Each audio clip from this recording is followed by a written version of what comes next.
Thank you guys for coming, by the way.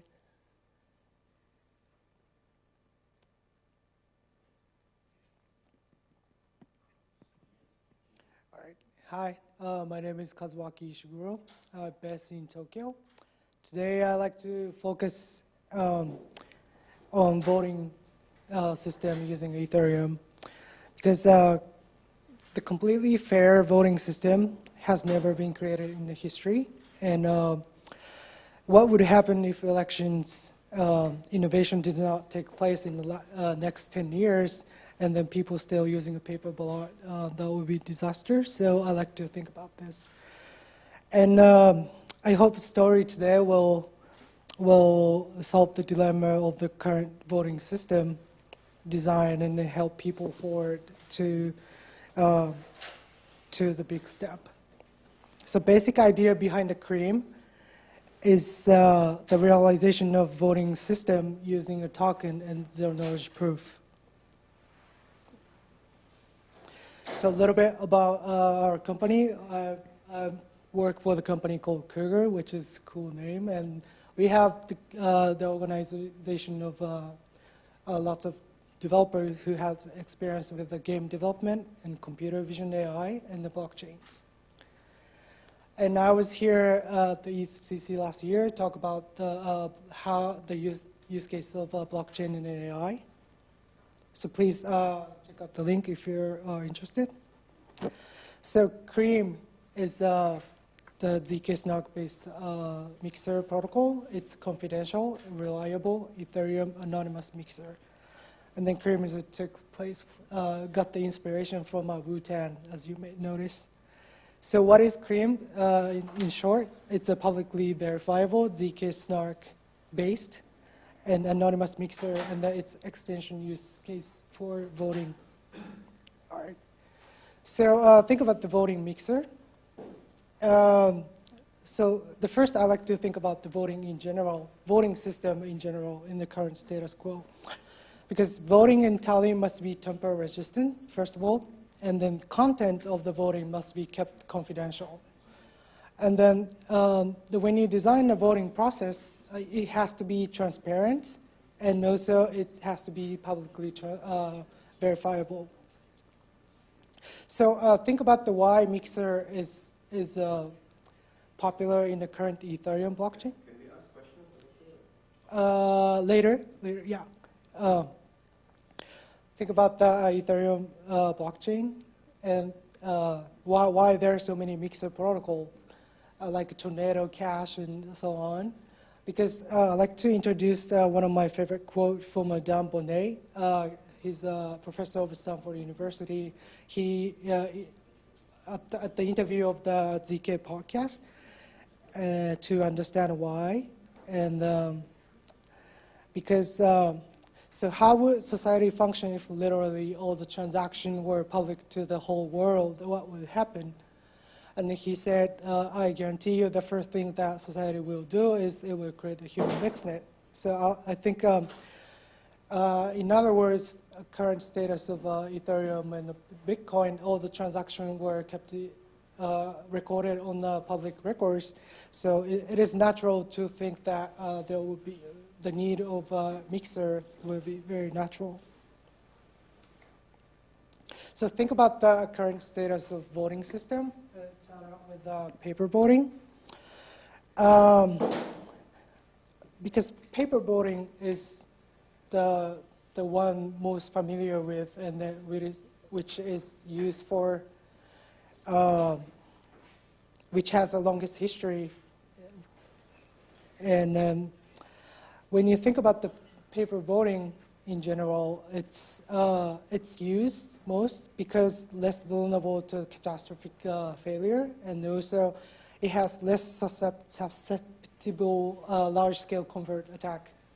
So in other words, it is used because they have less vulnerable compared to other voting systems.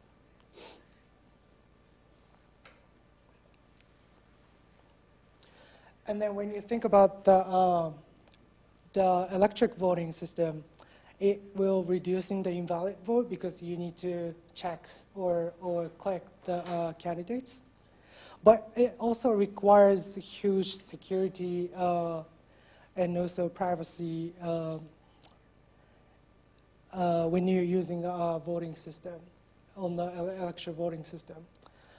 And the figure here is the report from University of Michigan and also Open Rights Group, because he did an analysis on the e-voting system on Estonia, and then they showed out the download that the client has to install before the voting were occurred in a insecure network.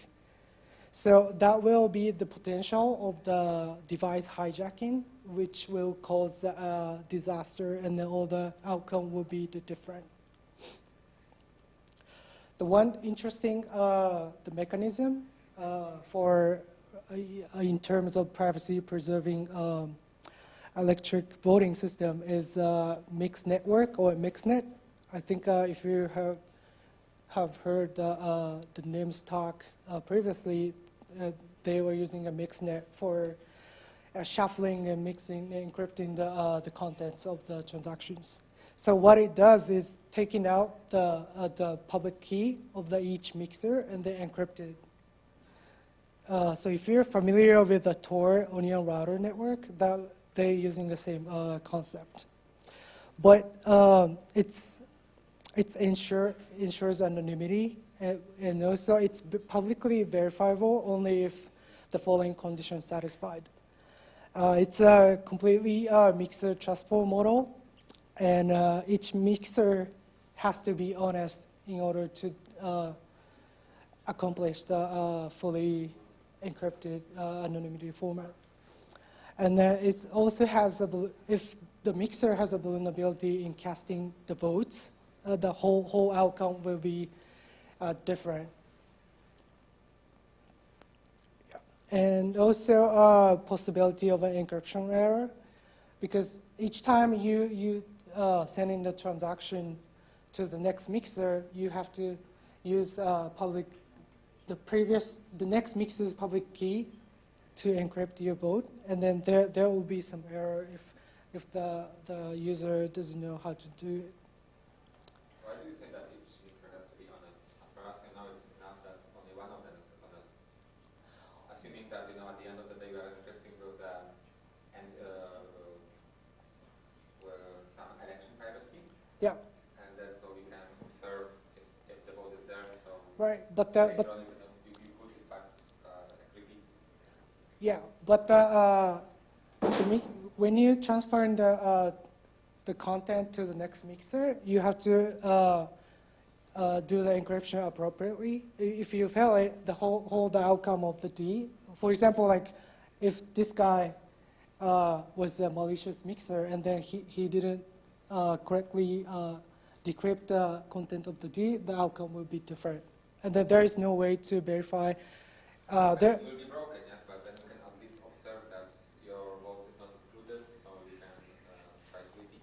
Right. But you have to do the election voting in order to get the correct outcome. Yeah. So putting all together, like building a voting software is really hard because there is no silver bullet to solve the universal design. And much depends on the local government and local laws. So, yeah. So I would like to think about how we can tackle this problem and try to start the baby step to giant strides.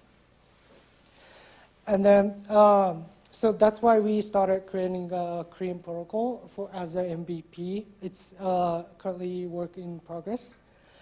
And then the use case for MVP version is very limited. For the use case for the voter has to visit to the voting station, and then you have to commit the voting inside of the private rooms.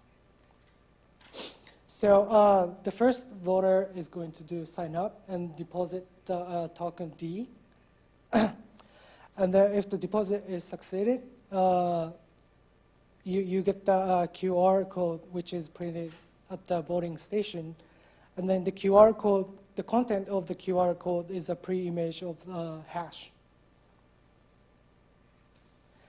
Okay, and then when you grab the QR code, you move to the private, the voting room, and then select the candidate address with a different wallet address. Because if you use the same address for the sign up, that will be linkable from the outcomes.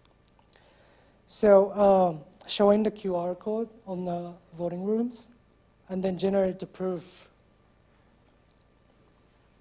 And if the proof was verified, C.R.E.A contract is going to let the candidate to withdraw a token.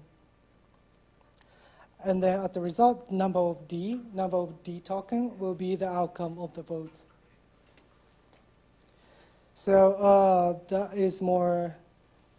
this is a more detail about the C.R.E.A diagrams. So the first step is deposit the D token using a DApp register, and then create a deposit, and then you talk with the trusted setup, and it will return the commitment and the pre-image, which is a concat of a nullifier and the secret. So once you get the commitment, you pass that commitment as an argument of the deposit function of the C.R.E.A contract. And then if the deposit method will succeed, you get the QR code, which is a pre-image of the hash. And then once you have received the QR code, which is supposed to be the papers for the MVP version, and you move into the different rooms and start voting again. Yeah. And then once you show the correct QR code, it will start generating a proof from a contract and trusted setup, and then you submit the proof for the C.R.E.A contract as an argument of the C.R.E.A contract method. And then if the proof is succeeded and the verified C.R.E.A contract is transferred the token to the recipients. So this is the screen capture of the votes. The demo. The first you need to you log in using a VanMask. It's a voter's address. And the first you have to select the which election contract you're going to use. So select that one, and then registers, and then sign the transaction here. And then here's the node, which is a QR code, a pre-image of the hash.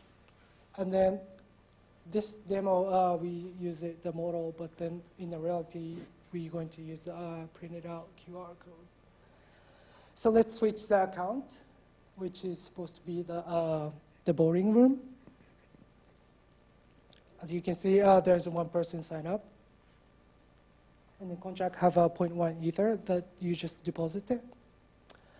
And then next, you scan the QR code.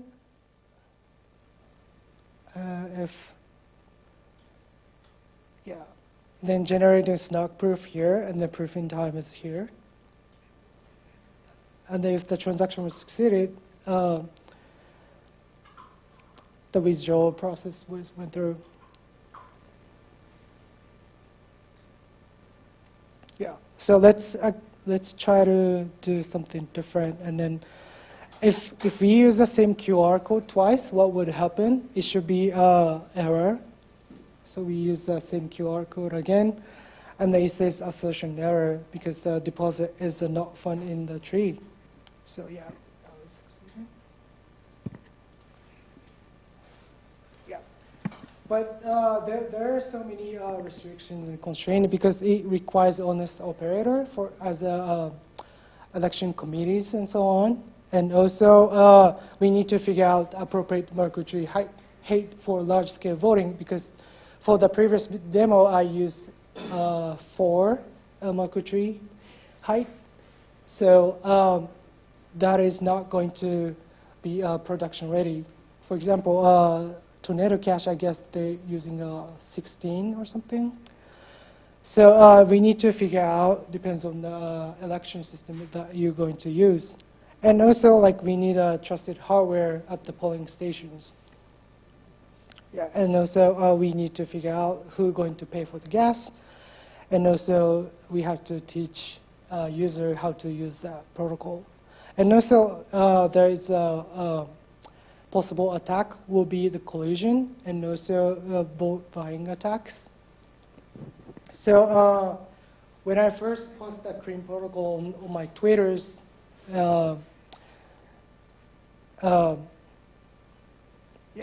on the Twitters and mentioning Vitalik about this because it was inspired by his first proposal, which is a minimal mixer design. And then he introduced me the cool project called MESI or MASI, which is the minimum anti-collision infrastructure, which will be the very, very exciting if we could implement that to the C.R.E.A protocol. So the next milestone will be implementing MASI. And also we need a contract upgradability, which is for verifier contract and also market trade contract. And also we need to figure out if we need a trusted setup or no trusted setup. And there we need a relayer of the registries. So finally, we started this project with as a client project, and then we already started working with the company called ACT, which has experience in operating paper-based voting in Japan. So we introduced that to the local media, newspapers, and then you can tell there will be a lot of people start care about the more trustful election systems. So C.R.E.A is open source and also participated Gitcoin grants. So we are welcoming everyone's contributions and try not to be that guy. And I will, I guess a lot of people be a part of the clan. So that's it for me. Thank you.